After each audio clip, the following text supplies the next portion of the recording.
وہ گھر سے نکلا اور تیز قدموں کے ساتھ بس اڈے کی طرف بڑھنے لگا۔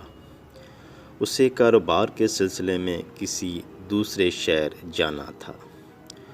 جوں ہی وہ اڈے پر پہنچا تو اسے معلوم ہوا کہ بس کوئی 5 منٹ پہلے روانہ ہو چکی ہے۔ وہ بڑا پریشانی اور افسوس کا اظہار کرتا ہے کہ اب اس کو پورا 1 گھنٹہ دوسری بس کے انتظار میں رہنا پڑے گا اور یہ وقت اس کے لیے بیکار ہو جائے گا۔ بہرحال بے چینی میں وہ بس اڈے پر ٹہلنے لگا کہ کسی طرح وقت گزر جائے۔ بالآخر دوسری بس کی روانگی کا وقت آن پہنچا اور یوں وہ اپنی منزل کی طرف بڑھنے لگا۔ اسے اب بھی پہلی بس چھوٹ جانے کا افسوس ہو رہا تھا اور اپنے آپ کو کوس رہا تھا۔ بس اب شہر سے نکل کر بڑی شاہراہ پر اپنے منزل کی طرف رواں دواں تھی۔ تھوڑی دیر کے بعد بس اچانک رک جاتی ہے۔ وہ کیا دیکھتا ہے کہ لوگوں کا جم غفیر ہے۔ ہر طرف چیخ و پکار پھیلی ہوئی ہے۔ تمام لوگوں کے ساتھ وہ بھی بس سے نیچے اترتا ہے اور دیکھتا ہے کہ نیچے کھائی میں کوئی گاڑی الٹی ہوئی ہے اور لوگ زخمیوں کو نکالنے میں مصروف ہیں۔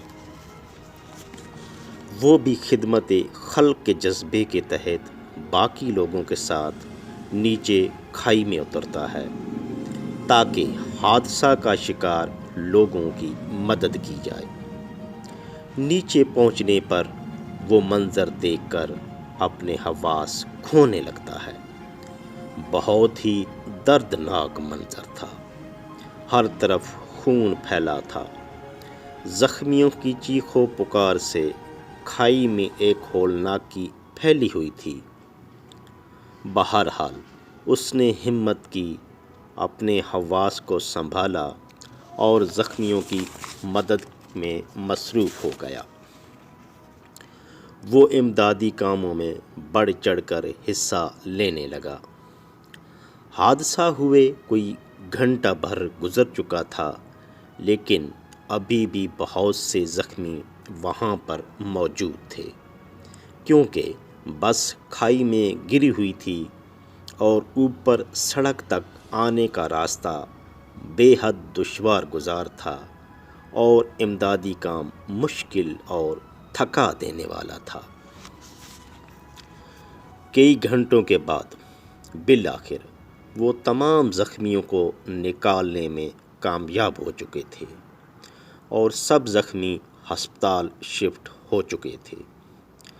اب وہ تھک چکا تھا اور سستانے کے لیے اپنی بس کے ساتھ ہی ٹیک لگا کر بیٹھ گیا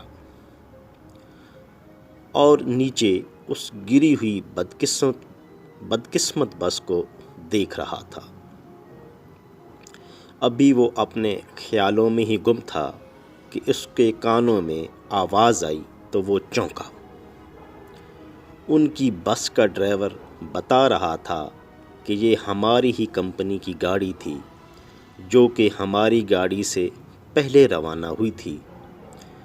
یہ بات سنتے ہی اس کے جسم میں سرسراہٹ پھیل گئی کیونکہ وہ خود اسی بس میں سوار ہونے کے لیے گھر سے نکلا تھا اور صرف 5 منٹ لیٹ ہونے کی وجہ سے وہ بس اس سے چھوٹ گئی تھی جس کا اس کو پہلے بے حد تأسف اور افسوس تھا اور اس طرح وہ اس بدقسمت بس میں سوار ہونے سے رہ گیا۔ اب اس نے اپنے رب کا شکر ادا کیا کہ اسی بس میں سوار نہ ہونے کی وجہ سے اس کی جان تو محفوظ رہی ورنہ وہ بھی ان زخمیوں یا مرنے والوں میں شامل ہو چکا ہوتا۔ وہ کہنے لگا بے شک اللہ جو کرتا ہے بہتر کرتا ہے۔ تو دوستو جو کچھ بھی آپ کے ساتھ ہوتا ہے اس پر پریشان مت ہوں۔ جب برا بھی ہو تب بھی اس میں کچھ بھلائی کا پہلو ضرور پوشیدہ ہوگا۔